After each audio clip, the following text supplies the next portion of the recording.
Hi everyone, I'm going to do a review today of the Black Violet Tarot. This deck was kindly sent to me by Rockpool Publishing and it will be available from June 2024. I'll put a link to where you can buy it in the description box below if any of you are interested. I must say I was really drawn in by this deck because of the black and white design. I don't have any monotone decks, but I actually really do like the style. I had a quick flick through and you'll see for yourselves, if you like black and white, this deck could be for you. So it's a really sturdy box, first of all. As you can see, it's produced by Rockpool Publishing. And it says, use this deck as a tool to contemplate what is and dream about what could be. With a women-led take on traditional tarot, these 80 exquisite Art Nouveau inspired cards will help you reflect on any aspect of life. Yeah, so there is an Art Nouveau style to the cards actually that I really like. It says violets represent life and fertility, death and remembrance. The Black Violet Tarot reflects this idea of bittersweet dualities, and it will support you to find the light in times of darkness. Now, one thing I've got to say is I just tried opening it before and I've noticed it is a little bit tight. As you can see, I'm sort of struggling to pull that off because there aren't any of those, holes that make that easier. So I'd say that's one thing with this box. Although it's very sturdy, Rockpool does make very good decks and boxes. That is a little bit snug, but I guess it could stretch over time. Again, I love the simplicity there of the design inside, and as you'll see, there's a purple ribbon. It's quite amazing that I hadn't seen that. I hadn't opened it, and I'd already put out purple flowers for this video, so that was obviously meant to be. So as you can see, there's a guidebook which looks quite thick, so quite detailed, I would say. And then we've got the cards, and again I was so surprised to see the wonderful purple gilded edges. You all know I love my gilded edges. So I think that's wonderful with the black back of the cards, which is also really eye-catching, I think, with this beautiful design. It really is Art Nouveau style design. And then the purple contrast. That is really beautiful, really rich as well, because obviously purple is a rich colour. And I like that because, as you'll see, the deck is all monotone. It's just black and white. So rather than having black or white at the sides, I think the purple just adds a really nice touch, and obviously it is black violet as well. So let's just take a look through the book quickly first of all. Now obviously this is by Heidi Phelps, as it says. So you've got the contents page there, again with a really lovely design. The introduction, I'll read a little bit. Throughout history, art and folklore, violets have represented life and fertility, death and remembrance. A striking contrast of joy versus grief, beginning versus end, and future versus memory. Designed entirely in black and white, the illustrations in this deck reflect the idea of bittersweet dualities, of shining a light in times of darkness. Yeah, I think that really works well actually, the black and white, to show that contrast. Then there's a bit about how to use the cards. The Black Violet Tarot deck is meant to spark inspiration for art and self-expression. Use it as a tool to reflect on what is and dream about what could be.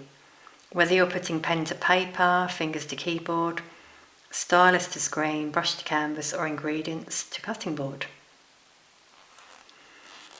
Okay, so then it says about the pips and court cards and the meanings. So if you're new to tarot, And then, like a lot of guidebooks, there are some card spreads. So there's daily inspiration, weekly navigation, and project kickoff. So this spread is for when you begin your next big creative endeavour. That's an interesting one. And then it just goes through the cards. So there's the major arcana, and as you can see, you've got a colour illustration of the card itself, the Fool, some keywords, meaning of the card, and reversed as well, if you read reversals. So they all go in order, and then we've got the minor arcana, which are obviously everyday life events. And that's it, the same sort of format. So what I thought we'd do at the end is pick a card, and we'll have a little look at the message within as well. About the author, Heidi Phelps is an American writer and artist from Washington, DC. And it just says about her artistic influences, including Edward Gorey, Victorian era mourning costumes, and memento mori, vintage early to mid-century sewing patterns, Grimm's fairy tales, Salvador Dali's Alice in Wonderland sketches, Henri de Toulouse-Lautrec, Frida Kahlo, and Marjane Satrapi. So yeah, she's got a lot of influences, obviously, in her art. So let's get to it and look at the deck. I know that's what you all want to see. I had a quick flick through myself because I was like really excited to see the deck. So as you can see, I've just zoomed in, so hopefully you can see the cards clearly. So they're going in order. We've got the Fool, which I think is really beautiful. There, the way it's all in silhouette. She's about to jump off the cliff. The Magician. As you can see, some are sort of white with black and some are the opposite, black. So it really does stand out either way, I think. Very simplistic as well, as you can see, but I really love that. I think, you know, you could work with the cards, definitely, if you're not really looking for symbols and imagery in particular, but just to use the cards for simplicity, this deck would be for you. Now, I really love the Art Nouveau style of that one. That's beautiful. Empress. The Emperor. Hierophant's an interesting one. The Lovers, and they're like angels. That's beautiful. Again, with the contrasting black background. The Chariot. Now that's interesting. There's a female riding this chariot. It's often a male. I really love this one with the silhouette of the lion and the female there. That's really effective. The Hermit, and that's like she's out in the snow. Actually, that's really interesting with the candles there either side. That's an interesting Wheel of Fortune. Never seen it like that before with the moon cycles. Obviously depicting change. That's interesting as well. Justice, like the light shining on justice there in the spotlight. The Hanged One. Death. Temperance, that's interesting, balance with the tightrope. The Devil, and there, it's like they're being dragged there, obviously chained, but that's really interesting design as well. Now this, I think, is a really effective tower. I've got to say, that is like really eye-catching. Definitely got that Art Nouveau vibe to that one. the star, the moon, that's beautiful as well, sun, judgment, I love that one. And that's a really beautiful world card as well, with this person jumping for joy, like they've achieved something, you know, reached the end of the chapter, which is the end of that, and the meaning of that card. Yeah, and obviously this deck, it said it had 80 cards. There are 2 bonus cards, Ghost and Coven. It's obviously meant to be used as major arcana. So obviously you could interpret them in whichever way you wanted. So that's quite interesting. Some decks do that. And then we've got the minor arcana. Okay, so we'll quickly flick through these ones as well, so you can just get an idea. I know that a lot of people like me watch these walkthroughs before making a purchase, so you can just see all of the cards in their glory, you know, and whether you may wish to buy the deck yourself. So I'm truly grateful for the walkthroughs that I've seen before, because they've helped me make that decision. So it may do for some of you as well. Yeah, now this Ten of Swords really stood out to me actually as well. The darkness, like the tunnel, but there's the moon, or is it the sun, you know, showing that light at the end of the tunnel. That's really effective, I think. So yeah, as I said, black and white, as you can see throughout, which I think is really effective if you don't want anything too busy.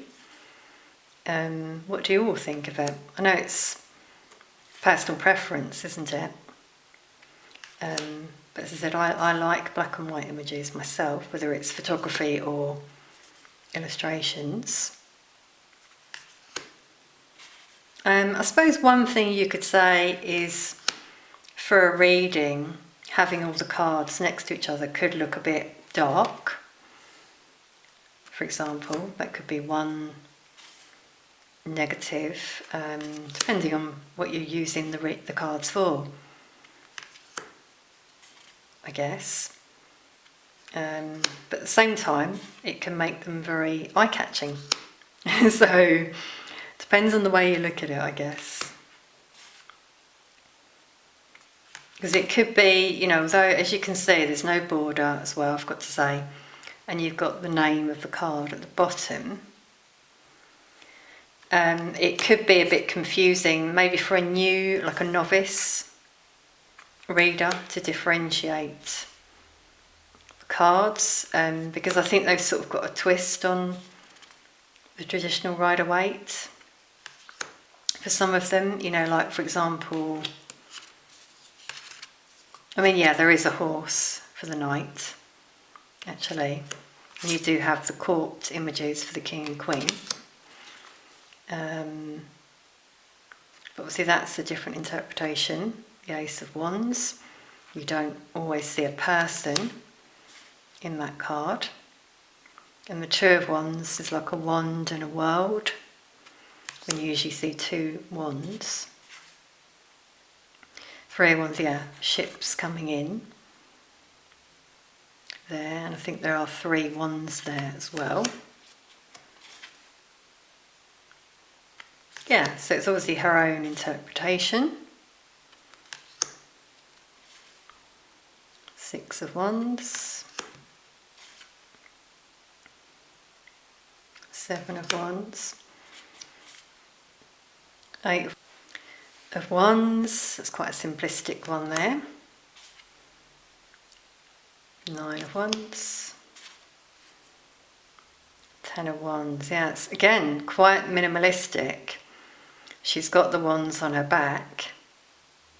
She's leaning over, I guess, but it's not like a really heavy looking image. It's my interpretation of that one. Page of Wands, Knight of Wands, Queen of Wands with the cat and the lion. Yeah, so she's kept some like traditional images in the cards as well. So then on to the cups. That's beautiful. Wow, celebrating at night time. That's beautiful, that one.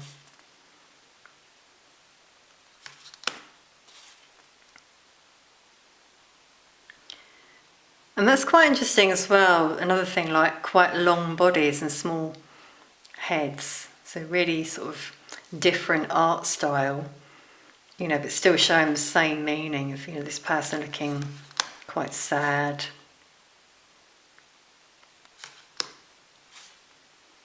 Seven of Cups.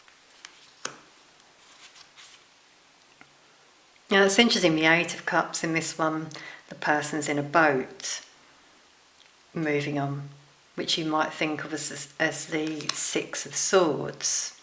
Same kind of meaning. Well, that's beautiful. The detail there of the wall. Ten of Cups. Page of Cups with a little fish there. Knight. Queen. And King. Again, I like the contrast there, the white background and the black background. So there you go, there are the cards, as you can see. Really beautiful, I think. What do you all think? Let us know in the comments if you wish. I really like the style myself, as I said. But I guess it is down to personal taste.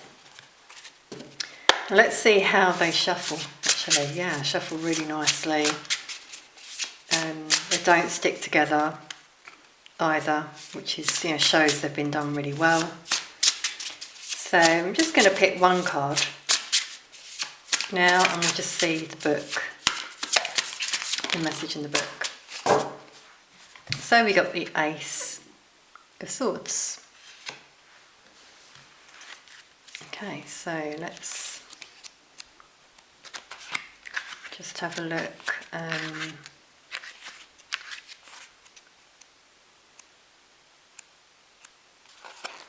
At the order. Oh, Swords are first, 62. Okay.